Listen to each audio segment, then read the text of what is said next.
ಶಾರಾ ಶುಬ್ಬಿ ಬಾರ ಹಿಡಿ, ನಿಂಗೆಲ್ಲ ತಂದಿದೆ ನೋಡು. ಏನಲ್ಲ, ಚಿಕನಿಂದು ಇದು ಕ್ರೀಮ, ಹಾಂ ಚಿಕನಿನ ಕ್ರೀಮು 2-3 ಥರದಿದೆ ನೋಡು ಶಾರ. 3 ಟೈಪ್ ಇದೆ. ಮತ್ತು ಚಿಕನ್ ಇದು ಡ್ರಾಪ್ಸ್. ವಾವ್, ಚಿಕನ್ ಇದು ರಾಯಲ್ ಫುಡ್ಡು ಶಾರರಿಗೆ. ಹಾಂ, ರಾಯಲ್ದು ಹಿಡಿ, ನಿಂಗೆ ಇದು ಕಟ್ ಮಾಡಿ ಇಟ್ಟು ಹಿಡಿ. 3 ಪ್ಯಾಕೆಟ್ ತಂದಿದ್ದಲ್ಲ, ಫ್ಲೇವರ್. ಯಾವ ಫ್ಲೇವರ್ ಇದು? ಹಾಂ, ಎಲ್ಲ ತುಂಬ ಇಷ್ಟ ಅವಳಿಗಿದು. ಇದು ಹಿಡಿ ನಿನಗೆ ಹಾಕ್ತೀನಿ, ತಿನ್ನಿಸ್ತೀನಿ. ಹಿಡಿ ಶಾರ. ಹಾಂ ಹಿಡಿ. ಓ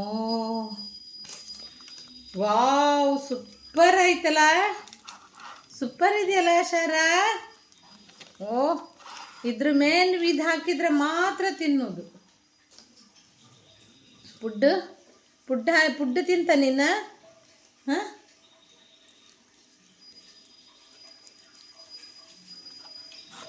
ಎಷ್ಟು ಐಟಮ್ ಶಾರನಿಗೆ. ಹಾಂ, ಎಷ್ಟು ಐಟಮು. ಇದು ಕ್ಯಾರೆಟ್ ಫ್ಲೇವರ್, ಇದು ಹೆಚ್ಚು 1 ಪ್ಯಾಕೆಟದೆಲ್ಲ ತುಂಡು ಮಾಡಿ ಹಾಕ್ತು, ತಿನ್ನಲೇ ಇಲ್ಲ ಆಯಿತು. ಇದು ನೋಡುವ ಈ ಸಲ ಅಲ್ಲ.